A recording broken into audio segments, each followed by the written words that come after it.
Hello and welcome to Valentina Boro channel. गासिखौबो बरायबाय आरो नोंथांमोना आंनि चेनेलाव गोदानै फैदोंब्ला अन्नानै साबस्क्राइब खालामनानै हो आरो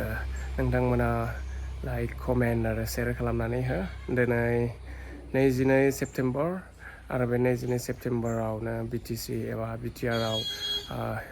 बिसायख'थि सोलिगासिनो दं। गामिनि एलपि स्कुलावनो बे भटआ जागोन आरो जों बेयावनो हैनो थांगासिनो दङ। बिदिब्ला बेनो गामिनि लामाया बे जाहैबाय गामिनि तिनालि खौ सफैबाय नै जों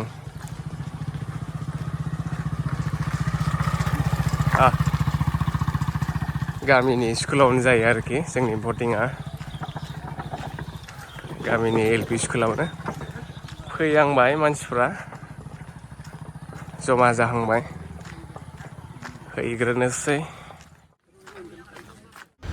थाब होनो मोनगोन साननानै थाब फैनाया दानाबा नै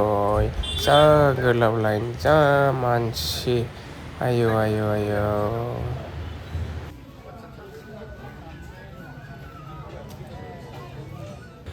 1 घन्टानि उनाव फाइनालि होखांबाय दे भट होना फैबाय आरो ना भट होना फैनानै ना सारनोसै ट्राइ खालामनि मोनगोन ना मोना दैयाबोथ' बुरजाखा नालाय दिनै ना सारलायनोसै नायदो मोनगोन ना मोना नाखौ ना मोननायबा हामगौमोन ना मा बुङो बारा दावरावबो खालामजाया दावराव खालामबाथाय नाया फाया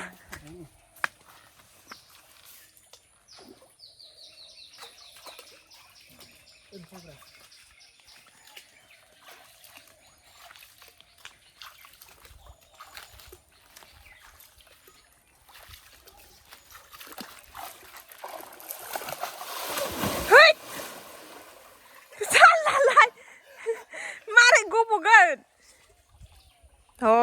जेंसि बोरायफोरासो फैदो सेस काटा लागासो जाबाय नै गैया जिर' न'आव लांनो होननानै सारदोंमोन जानो मानसिफोरालाय भायग' दंना गैयाहाय ना मोनजानायनि दे सारथार आंबो न'आव भट होनो थांनायदो आरोना रायजोफोर भटखौबा सोरनो होनांगो मिथियानो आं दा आं सोर गेलेदो इखौनो मिथिया आंनाव इफोरनि जेबो गैया सोरनो होनांगो सोरनो होनाङा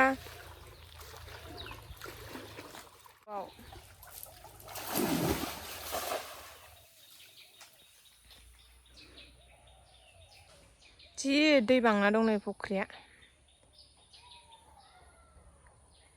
अयथासार रानबाथाय नै जिं जिङाव थाबाय जायो आरो ओमफ्राय दा बिराद जाना दंना दैयानो जफ्ल' होननायावनो नायानो मालाय गिना खारजोबो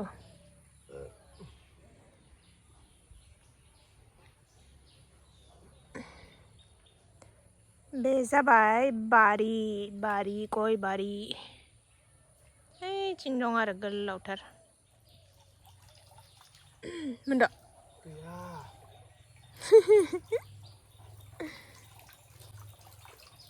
गैया लोगोफोर खेबनै माबाबाय खेबनै सारबाय खेबनैयावबो गैया ब्लेंक जिर' ना फिसा मोन्दोंमोन खिन्थु ना फिसाखौलाय मा होनना लांनो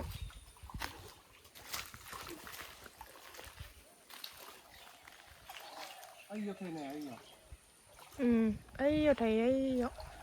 ओइयाव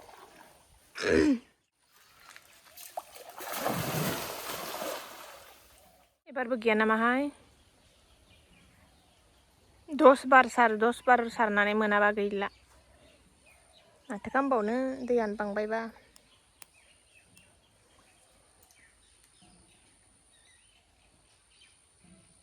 मोनदों ना मोनाखै एबार नायनि नोंनि रिएक्सनखौ नायनि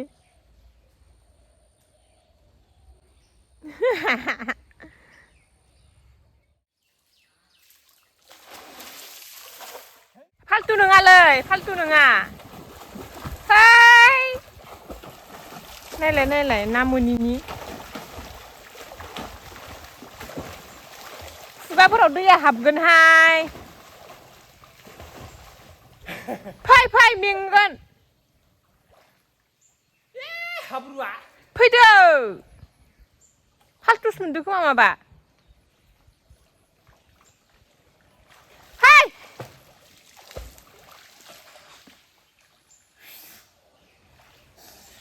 इच्छा दैमा मोनदो ना मादो दिनैसो दुगैनो मोनदों मानजोब जासिगोन नोङो लोगोफोर जों ना मोनैनि निनजा टेकनिक बाहायदो नै तो चलिए शुरू करते हैं बे टेकनिकदो मोनगोन ना मोना नायनि मेंलायलायबाय नाया नुजादोंमोन खिन्थु आदार होबाय थानायाव खारबाय माथो खोनानानै मा गिदिर नुजादोंमोन नाया आदार होनायाव फैफिनगोन दे फैदो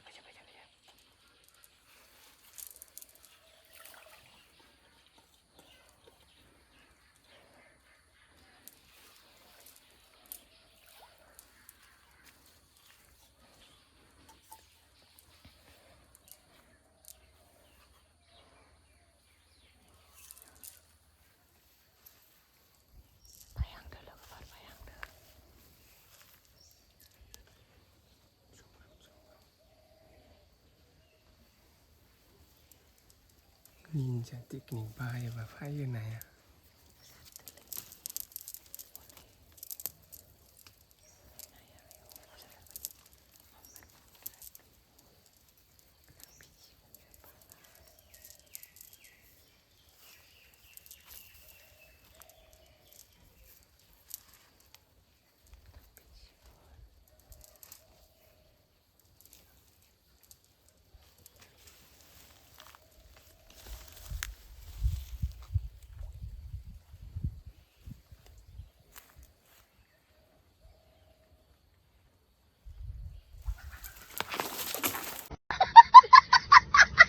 खत्म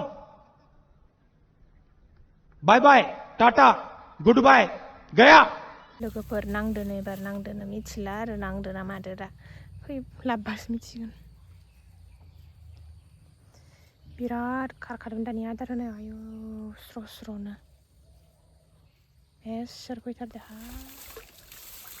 बाप को भेज तेरे बस की बात बिदि जेंसियालाय मा ना फाइनलै गैया जिर' मारिलायबाय जोंसि गोजा निनजा टेकनिकानो फेल जाबाय बिफाङाव नांनानै दिसिनासो मोनबावबाय नै इमान गिदिर ना खारथाय खांबावनि लास्ट लोगोफोर लास्ट मा जागोन मिथिला आरो लास्टाव मोनगोन ना मोना मिथिला दानि माखासे फैदोंमोनलै बरबाद जाबाय बिफाङाव नांना होनानै फैदो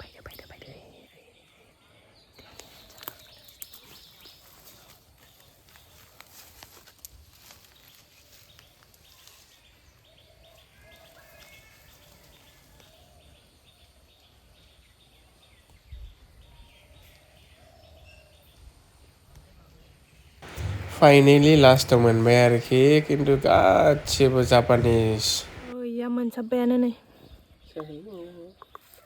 नै आधा बाल्थिं मोनबाय आदार होनानै जासिगोन बेनो न'आव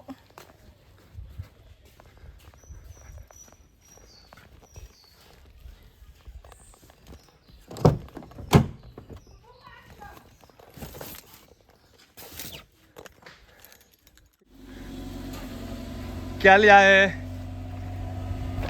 बल खुमब्रा भिन्डी we are taking some organic vegetables to mother-in-laws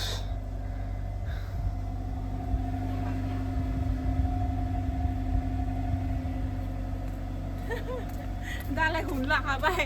मैथा बांगाल नोंसिना गैला गैला but it's a piece फिसा गेजेराव नै जोंहा थांनोसै सानैबो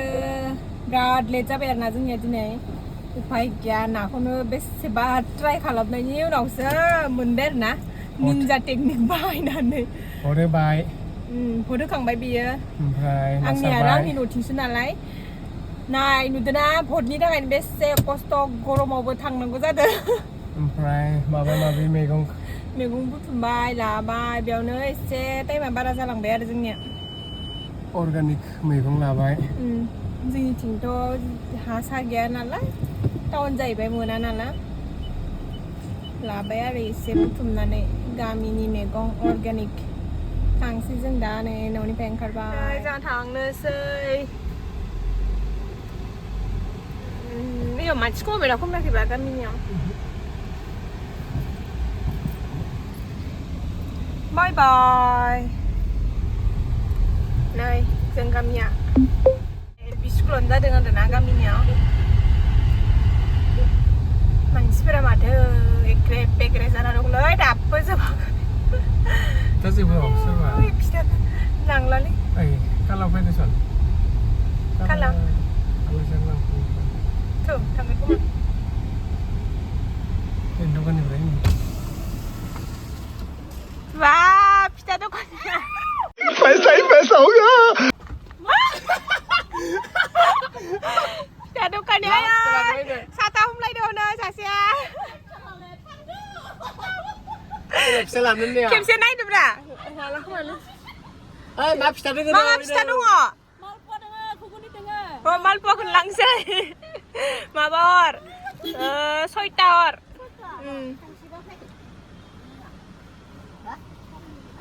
बिखुमजोलाय जानि बिखुमजो नै बिखुमजो जायो मालपुवा लांफानि र' नै बे स्कुलावनो जादों आरो ना भटआ मानसि दङ दाबो बा मालाय मासे फैसा खामायदोलै थांनि र' दा फैफिनगोन दे फुरना होयो एजा होखांबाय आङो थांथ'आबा दा गाबोन थांसै दे बहा गुबै नंगौ हामदो दे नोंनिया दंफाङाव सायायाव मालाय बरिया